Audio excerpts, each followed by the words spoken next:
to the Enlightenment, to Kant, and that institutionally goes back to the effort to create institutions for peace and human dignity after what had been the biggest war, well, what was the biggest war in European history, but certainly the first war that Europeans had, big war that Europeans had experienced for 4 generations. So, like the United Nations, the League of Nations came out of the disaster of the First World War, and as you'll see, the United Nations comes out of the Second World War. So, I think you, again, all know this. The United Nations Charter was signed on the 26th of June, 1945. It was signed in San Francisco, hence UN Plaza in San Francisco's Civic Center. 51 nations signed it, including the United States. My interest in this is the second point here: the expansion of human rights on the international agenda. The founding of the United Nations explicitly put human rights by that name on the agenda of this institution, on the agenda of the world community that this organization was meant to constitute. So the preamble of the United Nations says that we affirm faith in fundamental human rights, in the dignity and worth of the human people, in the equal rights of men and women, and of nations large and small. Its first article says we to develop friendly relations among nations based on respect for the principle of equal rights and self-determination of peoples. It says that the organization is created to achieve international cooperation in the economic, social, cultural, and humanitarian character, and that it's supposed to do these, it's supposed to promote these fundamental freedoms without any distinctions of sex, race, language, or religion. Now we'll see how religion and sex particularly become controversial with the writing of the Universal Declaration. But the UN, I just want to point out, this significant international organization is founded with the idea of human rights and equality, with these Enlightenment ideas expanded into a more broadly cultural and social and economic realm on an international stage. So that's the first point about the UN. The second point about the UN I want to make is that an article of the UN, Article 56 of Chapter 10, actually sets up an agency, which didn't exist in the League of Nations, actually sets up an agency for economic and social cooperation. It's that agency which calls together the conference which produces the declaration, the Universal Declaration. The agency has an international economic and social cooperation. So it's one of the councils of the UN. The Security Council is one you all know about. This is another one of the councils of the UN, and it sees itself again explicitly to be dealing with what we called in the 18th century the social question, higher standards of living, full employment, economic and social progress, health, and again, universal respect for everyone, fundamental freedoms without any regard to race, sex, religion, and so forth. Then it says that the Economic and Social Council should have the authority to make recommendations for the purpose of promoting its aims of economic and social development, of cultural development, of individual human dignity, regardless of race, sex, religion. And the declaration that we will be talking about today is a product of that council's proposals. So the UN is founded with these general principles. The UN founds a council whose purpose it is to further these. It then writes this document and subsequent documents that we will talk about as well. Is that clear so far? So all I want to say at this point about the context of world politics, North and South, East and West, the Economic and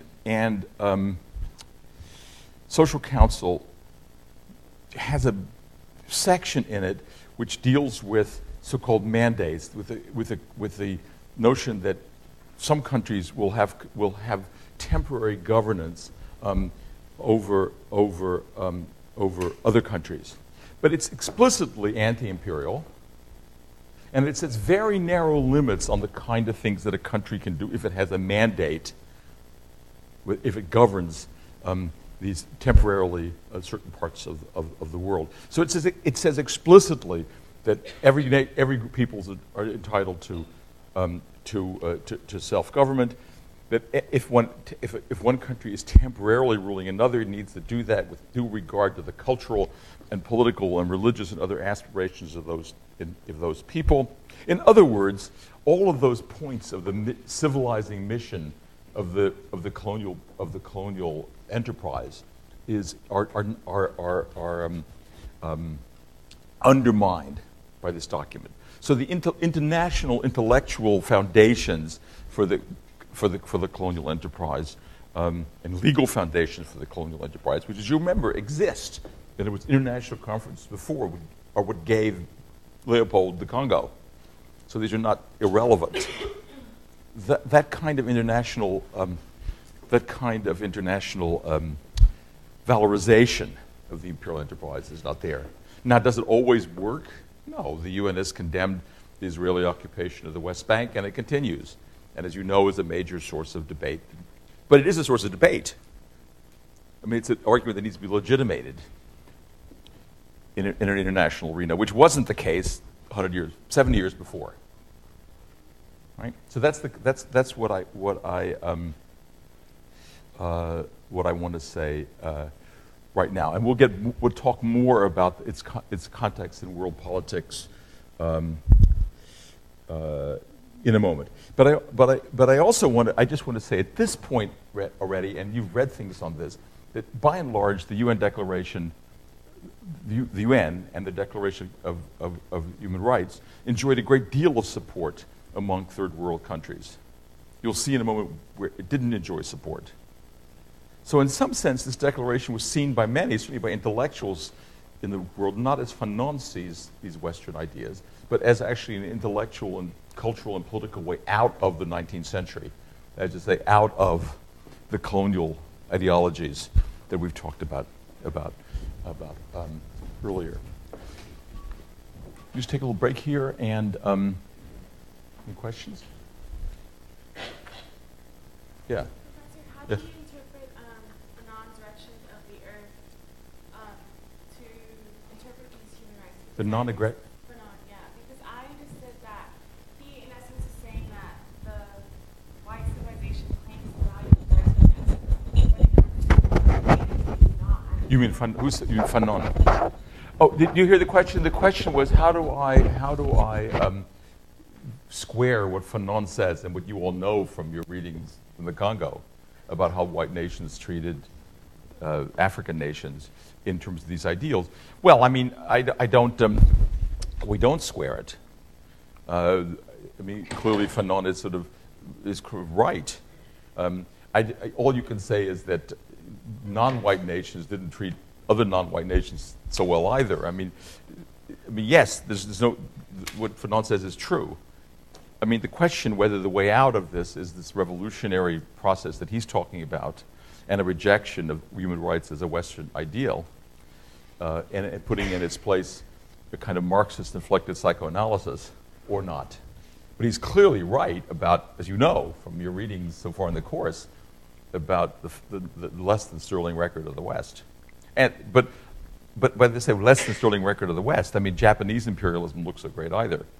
I mean, in other words, it's always the West that's understood as the villain of the piece. Almost any imperial power is a villain of the piece, and there were other imperial powers in the world. So what I want to say to you is not that this Universal Declaration is sort of the path to a utopia. I think it's a political document, politically negotiated then and now. But I do want to say that just because powers have done very bad things in the past does not mean that there can't be a commitment to this kind of stuff in the future. I mean, in other words, I guess I want to say, we've had this before, the argument that you do it too, or did it too, is not an argument against an aspiration. Right? So I think we should probably discuss, it's a bigger sort of, we'll come to this at the end a little bit, how the West is, okay? how one and it's a big deal how one understands the West, but I guess my short answer is that there's a great deal of support for this in the third world, and there's something also slightly condescending about saying, look, it's only a Western idea, and other peoples don't have this idea of human dignity and human rights, which is, I think, clearly not true. And historically not true, and philosophically not true. And when we come to the end, you'll see, we have a whole roundtable on this, you'll see that some of the claims that human rights are in some current political situations are just Western are simply Western and therefore don't apply, are actually, I think, pretty hypocritical political moves on the part of those people who make this claim. But we'll get to that, okay? Okay, so I've already told you, so now we're focusing in, we did the UN and we did the background for these aspirations, now we're focusing in on the document itself and on the Universal Declaration. So as I said, it passed on December 10, 1948. It was written, and I'll tell you in a moment who wrote it, at the behest of the Economic and Social Council, who set up a commission on human rights, who wrote this document. So this document then, the Universal Declaration, is the first of these great UN declarations. The others you should know about is the International Covenant on Civil and Political Rights, 1966. I'll put these on the space so you can know them. International Covenant on Civil and Political Rights, and the International Covenant on Social, Economic, and Cultural Rights, also 66, which took these principles, made them more specific. And these three together are often thought of as sort of the International Declaration of Human Rights, informally. But this is the founding document, the Universal Declaration, right? And so that's what I want to focus on today. First of all, because I don't know the legal implications of how each of these documents are different. That would be another whole course. You should take Professor Mohammed's course to get all the details of these relationships. But in any case, the Universal Declaration is the cornerstone of these further declarations, including the Genocide Convention that we'll be talking about. So 48 is the key date. 66 is another key date. Right? Institutional. So, who wrote the Declaration? How does this thing come into being? Well, we know that there were key authors and debates amongst many countries. In this country, Eleanor Roosevelt was one of the great proponents of the Declaration. Its main author its main instigator was a Canadian jurist named John Humphrey. But then if you look at the rest of the people who wrote it, the people from very different milieus and backgrounds. So one of the great French authors, one of the French people on the commission was a man named Jacques Maritain, Maritain. We'll send you these names so you don't have to get them down, who is a Catholic theologian and has a sort of view of the nature of the soul and of human dignity that grows very much out of Aristotle and St. Thomas Aquinas and that philosophical tradition. The other great French writer is a man named René Cassin, C-A-S-S-I-N, who is a Jew from Alsace and a lawyer, became the president of the European Human Rights Court, who has a secular, legalistic, and very different interpretation of this tradition of non